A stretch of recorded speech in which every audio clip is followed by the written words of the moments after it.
여러분 낚시 좋아하시는 분 계시죠? 남자분들, 우리 교회도 낚시 잘하는 분들 몇 계시는데, 낚시 잘하려면 그 비결이 뭘까요? 낚시를 하는데 고기를 잘 낚으려면 비결이 뭐죠? 첫째는 집중력이에요. 한눈 팔지 말라는 것이죠.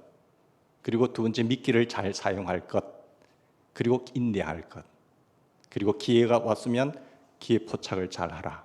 네 가지를 잘 하면 되는 거예요. 그런데 제일 중요한 것이 하나 더, 반드시 실천해야 된다라는 말씀입니다. 여러분, 이 이야기는 사업의 성공 비결과도 같고, 학생들이 공부 잘하는 비결이고, 장사를 하든지 무슨 일을 하든지 이 세상을 승리로 성공적인 삶을 이끄는 데 굉장히 중요한 것입니다. 사람을 성공시키는 그런 철학들의 책들이 많지만은 요 가장 간단한 원리 속에서 우리는 발견할 수 있습니다. 전도하는 방법도 마찬가지예요. 사랑하는 여러분, 무슨 일을 하든지 일단 시작하면 집중을 하셔야 됩니다. 여러분, 하나님의 말씀을 듣는 것도 마찬가지예요. 사람들이, 학생들이 수업을 하는데, 지금은 학생들의 숫자가 학령 인구가 적어서 한 반에 얼마 되지 않지만 옛날에는 100명까지 갔거든요. 50명, 60명 할 때도 왜 그 반에서 다 1등을 못 할까요?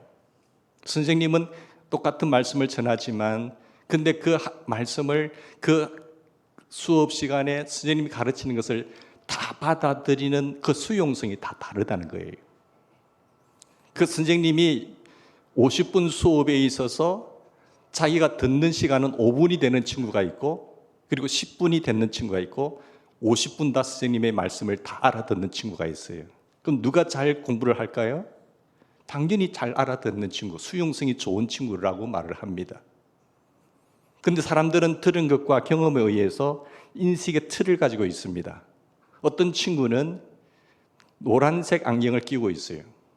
그러면 다른 사람이 빨간색이라고 말하면 자기는 주황색이라고 이야기합니다. 말이 안 되는 거죠. 이거 빨간색이야. 아니야, 주황색이야. 왜 그럴까요? 인식의 틀에 안경이 색깔이 노랗단 말이에요. 그것이 굳어져 있어요. 근데 수용성이 좋은 친구들은 그것을 바른 안경을 끼고 있는 겁니다. 사람들은 오늘 설교를 듣는다고 하더라도 어떤 사람은요, 제 말을, 하나님의 말씀을 다 알아듣는 사람이 있고, 다 흡수하는 사람이 있고, 어떤 사람은 5분만 예화나 좋은 웃기는 이야기만 듣는 사람이 있어요. 다른 것은 다 걸러내버립니다. 그러면 그 사람은 절대 바뀌질 않습니다. 이걸 밭을 비유합니다.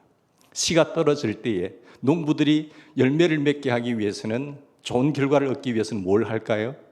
밭을 반드시 갑니다. 그게 좋은 농부예요. 농부는 반드시 밭을 갑니다. 밭을 갈지 않고 그 땅에 씨를 뿌리는 그런 미련한 농부는 없을 거예요. 그래서 밭의 종류에 따라서 열매가 달라지는 겁니다. 학생들도 마찬가지예요. 열심히 한다고 되는 것이 아니라 그 어떤 밭의 정도를 빨리 교체하지 아니하면 그 친구는 평생 이 다른 사람의 정도로 타락하는 거예요. 누가 뛰어날까요?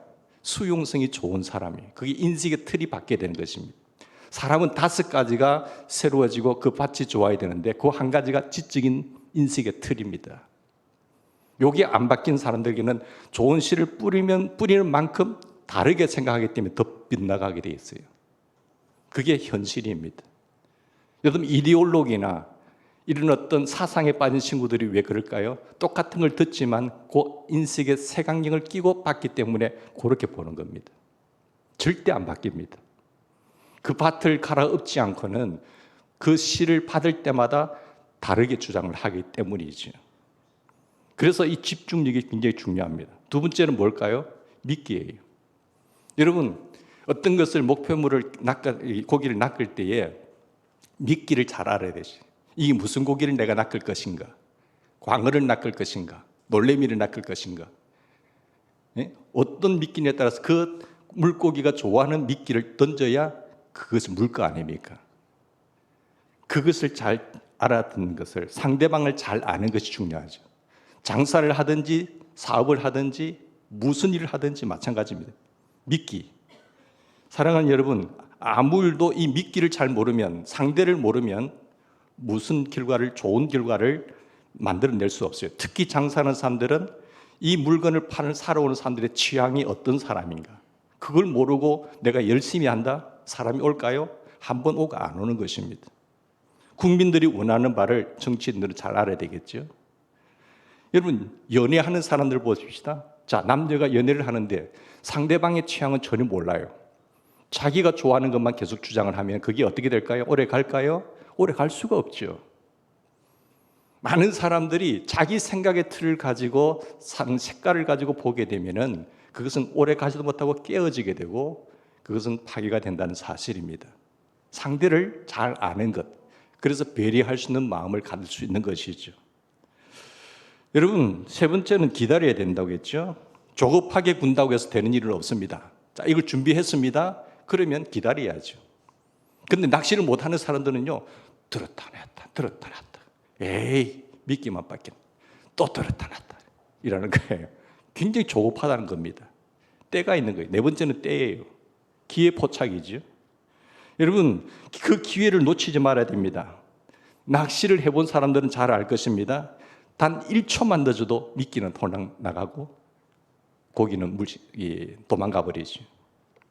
물렸다고 판단되는 바로 그 순간에 탁 잡아채지 않으면 미끼만 빼앗긴다는 것입니다. 이게 낚시하는 비결이에요. 이렇듯 적절한 시기를 포착하는 겁니다. 근데 이것은 굉장히 중요합니다. 지나간 다음에 울고불고 하는데 소용이 없어요. 지나간 다음에 후회하고, 어떤 분들 그렇게 말하더라고요. 사업을 망하고 나서, 목사님, 제가 헌금 한 금만 남았네요. 헌금 한 금만 남았, 차라리 그때 헌금이라도 많이 할걸요. 끌 울고 불고 핸들 시가 지나간 겁니다. 기회를 포착 못한 사람들이죠. 하나님은 얼마든지 우리에게 수많은 기회를 주었지만 밀어내서 기회 포착을 못한 것이죠.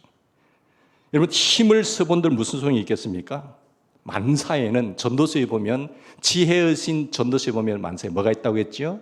때가 있는 겁니다. 때. 그 때를 잘 포착할 수 있어야 됩니다. 이게 기회다 싶으면은 그 기회를 놓쳐서는 안 되죠. 적기, 그것을 중요한 것이죠.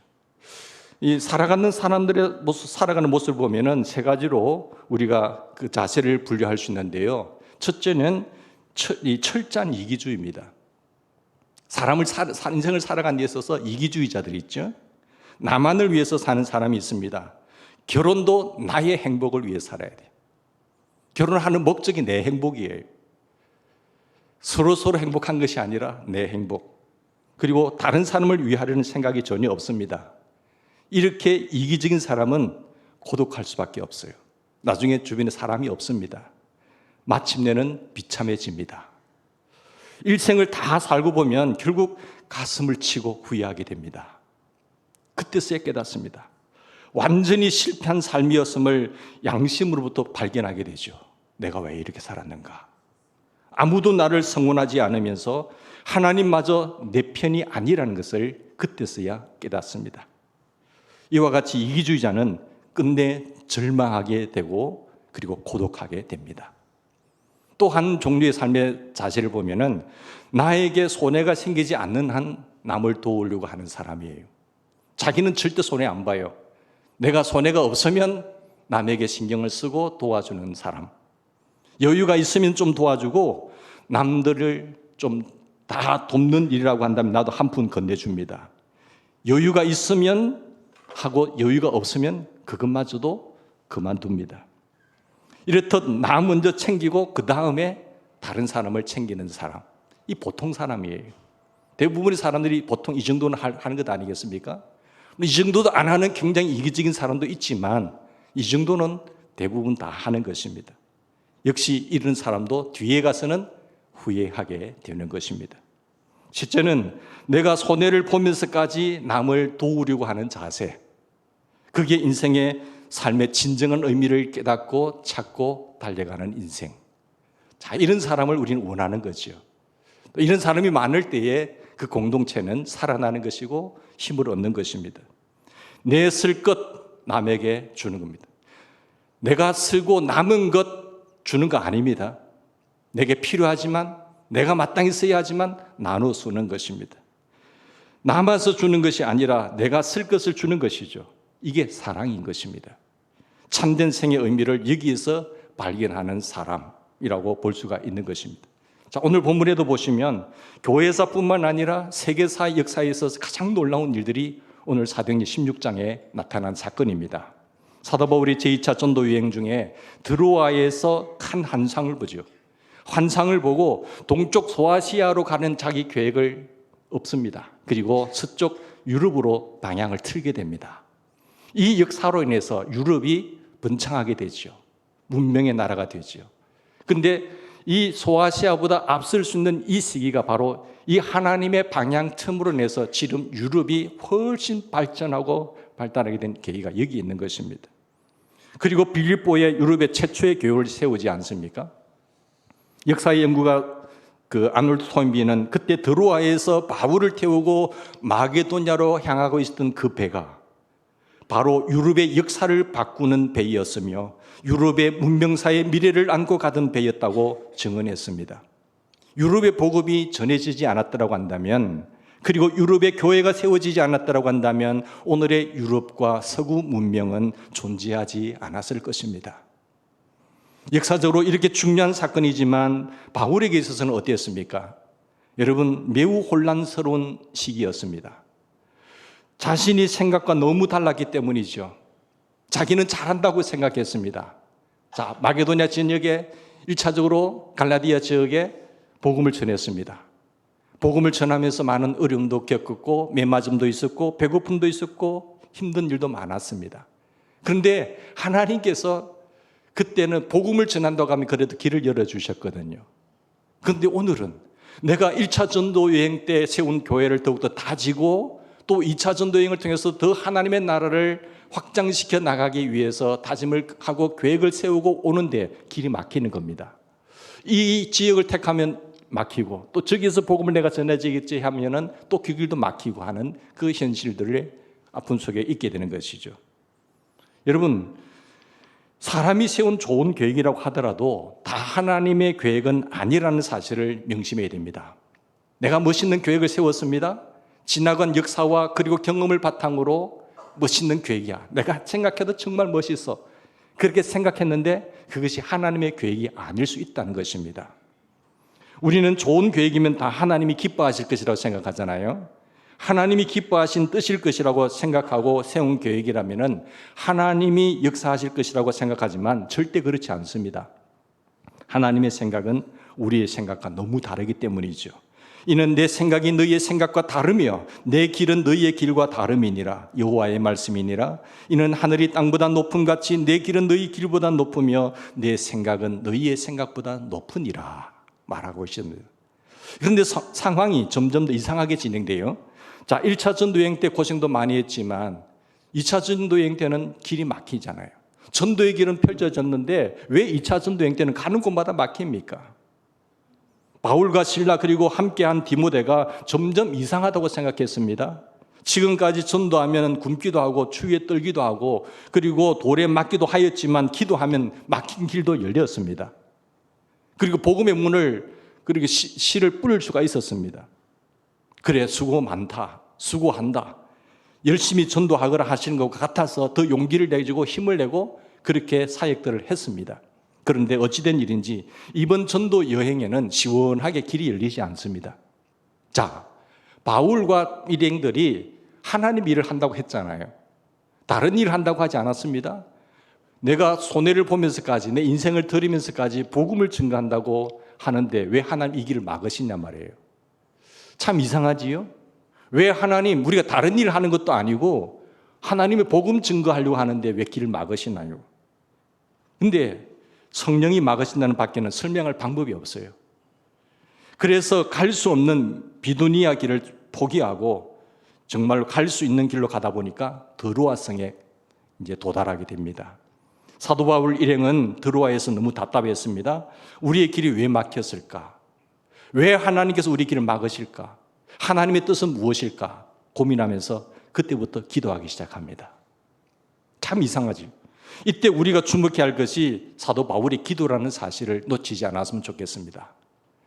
여러분, 이 놀라운 상황 속에서 안 될 때에 하나님 앞에 엎드릴 수 있는 이 신뢰, 하나님을 믿을 수 있는 믿음, 그리고 하나님의 계획을 우리 속에 넣지 않았다는 사실. 사도행전 16장의 핵심 요절은 이 키는 기도라는 사실이죠. 그래서 바울은 계획했던 일을 전혀 알지 못했습니다. 하나님이 유럽에 복음을 전하게 하실 줄 어떻게 알았겠어요? 기도하는 가운데 환상을 보게 됩니다. 사도 바울은 유럽에 복음을 전하게 되는 역사가 기도 때문이었습니다. 기도하지 않았다고 한다면 계속해서 세월을 낭비했을 거예요. 길이 계속 막혔을 거예요. 그리고 짜증난다고 했을 거예요. 하나님을 원망했을 것입니다. 여러분, 기도한 결과로 하나님의 뜻을 발견하게 됩니다. 기도하는 사람이었기 때문에 성령님의 인도를 정확하게 받을 수 있었고, 결국은 드로아에서 마게도냐로 건너가서 복음을 증가하게 되고, 유럽의 빌립보의 첫 성, 거기에서 교회가 세워집니다. 성령님께서 인도하셨고, 바울은 기도하면서 바울 일행이 아시아에서 유럽으로 건너가게 되고 유럽의 교회가 세워진 것이죠. 이게 16장에 뚜렷이 나타나요. 자, 9절 말씀 보십시오. 밤에 환상이 바울에게 보이니, 드로아에서 밤에 기도하는 가운데 환상이 보인 거죠. 잠잔 것 아닙니다. 기도하셨어요. 만약에 잠을 잤다고 한다면 뭐 할까요? 꿈에 나타났다고 말을 해야 될 거 아니에요. 꿈에 보았다고 했을 것인데 환상 중에 보한 거예요. 환상을 기도 중에 본 거죠. 사도 바울은 지금 이방인들에게 복음을 전하는 사명을 위해서 모든 것을 다 버린 사람입니다. 오로지 나의 사명, 곧 하나님의 그 위에서 부르신 표들을 향하여 부름의 상을 얻기 위하여 이제는 달려가는 인생이 되었잖아요. 그런데 전도문이 다 막히는 것, 그것도 하나님이 막으시는 것 같았어요. 그런데 기도하는 가운데 환상 중에 보였다는 사실이죠. 이런 은혜가 있기를 바랍니다. 우리 집사람들 가운데도 마음이 청결해서 환상을 보는 분도 있더라고요. 근데 꼭 저희한테 물어봐요. 목사님, 이런 환상을 봤는데 어떻게 할까요? 제가 말씀을 통해서 걸러주지요. 환상이 다 하나님이 주신 환상이 아닐 수 있잖아요. 마귀가 또 역사할 수 있거든요. 근데 그걸 어떻게 분별해요? 성서적 근거에 의해서 분별하셔야 돼요. 근데 그거를 보면 저도 들어도 힘이 나요. 아, 이것은 하나님께서 보여주신 역사다. 근데 마귀가 보여주는 환상은 우리 낙심케 합니다. 절망케 합니다. 그러니까 성서적인가 아닌가를 반드시 걸르셔야 됩니다. 그래야만이 정상적일 수 있어요. 이단들이 왜 이단이 되나요? 그것은 성서적으로 잘못 해석되기 때문에 그래요. 잘못된 색깔의 안경을 끼고 보기 때문에 그렇게 가는 겁니다. 사랑하는 여러분, 답이 오지 않았는데 편안하게 잠을 잘 사람 바울이 아니었잖아요. 그래서 기도하는 가운데 이 환상을 보고 소아시아로 계획했던 그 모든 복음의 사역을 다시 유럽으로 방향 전환을 하는 사건. 여러분, 이 사실이 중요한 것입니다. 우리가 모든 일을 결정할 때에, 선택할 때에 여러분 기도하시기를 주의 이름으로 부탁드립니다. 그러면 누가 더 기도를 많이 해야 될까요? 결정하는 사람들입니다. 할 일 없이 결정도 하지 않고 일에서 밑에 있는 사람들은 기도를 조금 적게 해도 괜찮아요. 그 일에만 성실히 임하면 됩니다. 그러나 위에서 지도자들이 중요한 일을 결정을 할 때 결정을 하는 사람이 더 기도를 많이 해야 될 줄 믿습니다.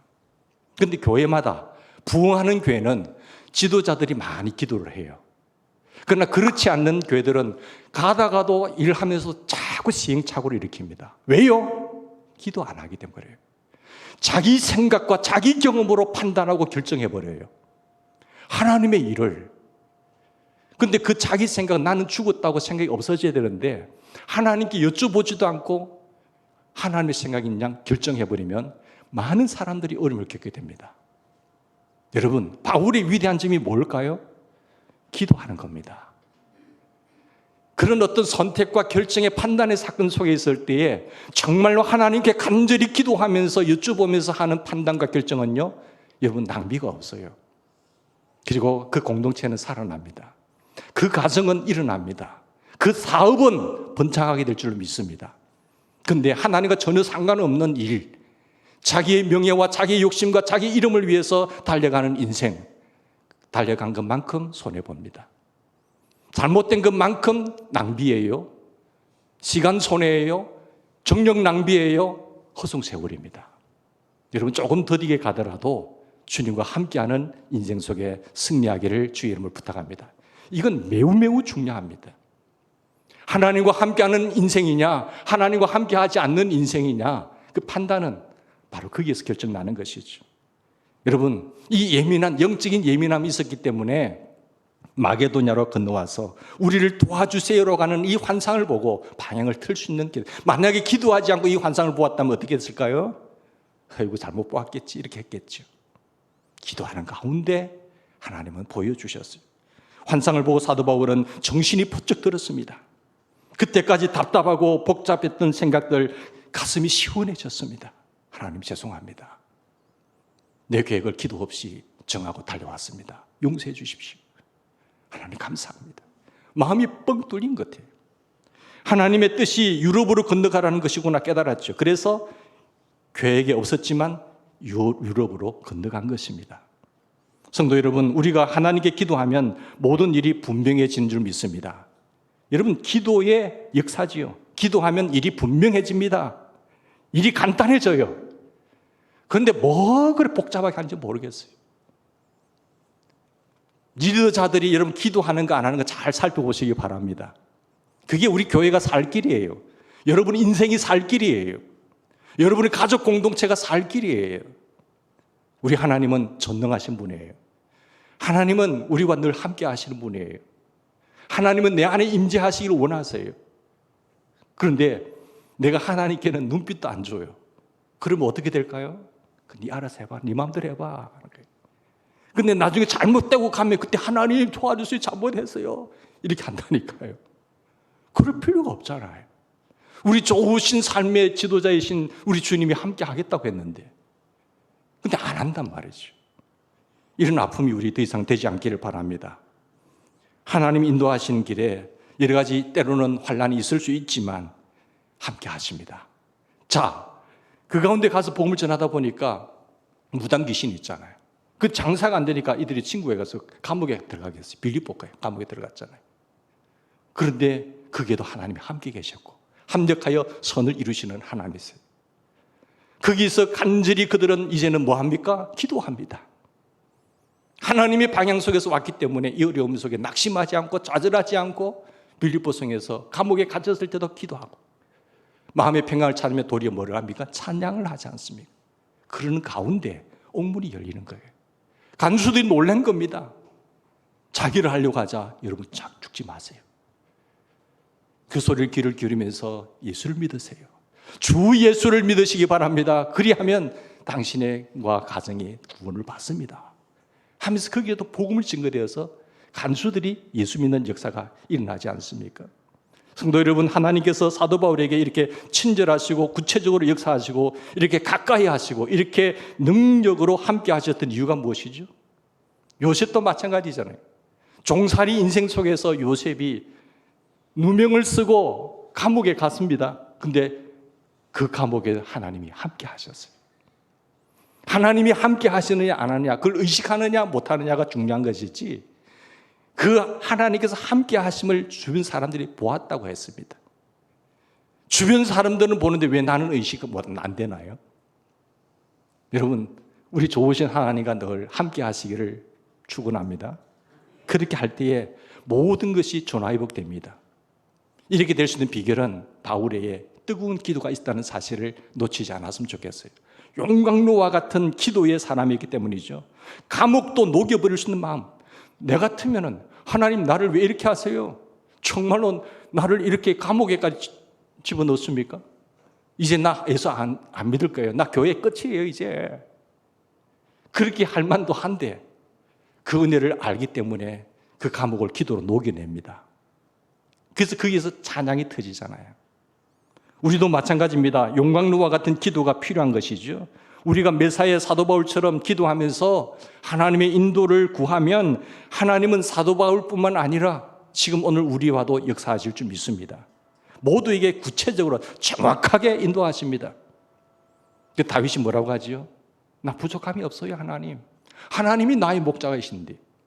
근데 우리는 하나님을 목자로 세우지 않습니다.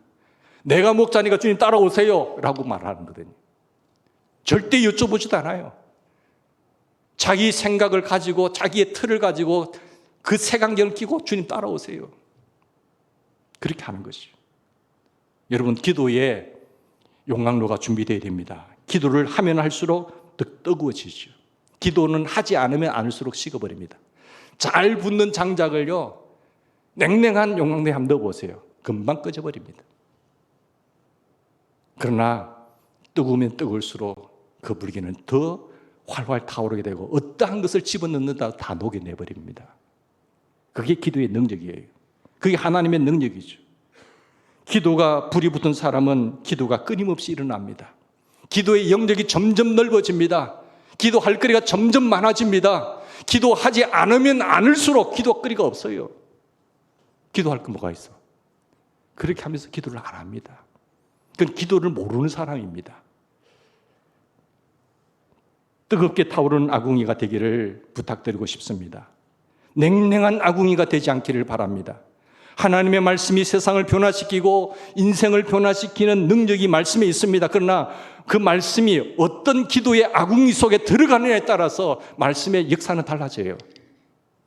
여러분, 말씀을 몰라서 실천하지 않나요? 말씀을 모르기 때문에 순종하지 않나요? 왜 말씀을 살아내릴 능력이 없나요? 그것은 기도가 없기 때문이죠. 알아도 가슴에까지 내려가지 않는 겁니다. 머리에만 머물게 되고요. 하나님, 내가 하나님 뜻 가르쳐주세요. 뜻 가르쳐주세요. 제가 기도하는데요. 야, 내가 이미 가르쳐주는 내 뜻도 네 순종하지 않잖아. 이렇게 말씀하더래요, 하나님께. 내가 이미 네게 명령하고 내 뜻이라고 가르쳐주는 말씀도 순종하지 않는데 뭐 내 뜻을 더 가르쳐달라고 하느냐. 사랑하는 여러분, 하나님의 뜻을 아느냐 중요한 것이 아니고요. 그 말씀을 살아낼 수 있는 능력이 하나, 둘 되기를 바랍니다. 그 힘은 어디서 온다고요? 기도지요. 기도가 없는 사람은 여러분, 말씀을 살아낼 힘이 없습니다. 상황 속에, 환경 속에, 그 상황 윤리 속에 그랬어요. 그럴 수밖에 없었어요 라고 말하면서 핑계거리만 많아지는 거예요. 나는 어쩔 수 없었어요. 그런 핑계와 상황이 없는 사람이 어디 있습니까? 그럼에도 불구하고 기도하는 사람은 말씀대로 순종하며 살아냅니다. 세상은 그걸 원하는 겁니다. 그 능력을 원하는 것입니다. 하나님의 하나님 되심을 보기를 원하는 것입니다. 하나님은 역사하고 싶어도 역사하지 못하는 그런 사람이 되지 않기를 바랍니다. 말씀에 깨달음이 있는데도 삶이 변하지 못하는 것도 기도에 용광로가 없기 때문이죠. 아무리 좋은 계획을 세우고 아무리 그럴듯한 길도 하나님의 뜻과 다르면요, 열심히 살면 살수록 어떻게 돼요? 손해가 되는 겁니다. 하나님의 뜻과는 맞지 않는데 전혀 다른 방향으로 가는데 그 열심히 살아보세요. 살아간 것만큼 손해입니다. 여러분, 인정하시나요? 나중에 통곡하는 거예요. 나중에 눈을 감는 겁니다. 결국은 기도로 하나님의 뜻을 알고 기도로 기도의 능력을 경험하는 것이 아니고서는 다 헛수고입니다. 자기 생각이에요. 이제 결론을 내렸잖아요. 하나님, 이제는 다른 방법 다 버립니다. 이제 하나님 다른 방법 다 버립니다. 인생을 실컷 살고 실패하고 나서야 헛수고인 것을 알고야 이제야 깨닫는 거지. 이제 기도 외에는 다른 방법은 없습니다. 철저하게 주인에게 물어보는 거예요. 하나님께 여쭤보는 겁니다. 이런 결단을 한 사람은 기도가 쉼이 되는 거죠. 내 기도하는 그 시간 가장 귀하고, 내가 기도하는 그 시간 가장 즐겁고, 내가 기도하는 그 주님의 품에 안기는 그 시간이 가장 편안한 시간이다라는 것을 고백하는 겁니다. 많은 바쁜 일이 있다고 하더라도 그 스케줄만큼은 빼앗기지 않습니다. 그걸 빼앗으려고 사탄은 얼마나 우리에게 역사하고 있는지 아십니까? 우리가 주님과 밀접한 관계 속에 있기를 바랍니다. 살고 죽는 것을 주님께 맡기고 오직 주님께만 순종하는 우리 삶이 되기를 바랍니다.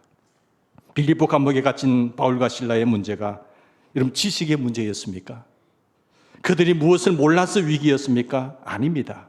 그들에게 문제는 몸은 감옥에 갇혔지만 주님은 어디 계시느냐 하는 것이었어요.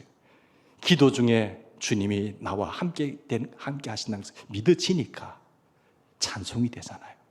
주님이 이곳에 나와 함께하는 것이 믿어지니까 감사가 되잖아요. 주님이 나와 함께한다고, 세상 끝날까지 너와 함께한다. 그 이름을 임마누엘이라고 하셨지만 내가 안 믿어지는 겁니다. 그래서 성경 말씀이 하나님의 음성으로 들리질 않는 거예요. 그 색안경 때문에, 인식의 틀이 잘못됨으로 하나님의 말씀이 하나님의 음성으로 들려지질 않는 거예요. 사랑하는 여러분, 이 성경이 하나님의 말씀으로, 음성으로 들려지었으면 좋겠습니다. 기도하십시다.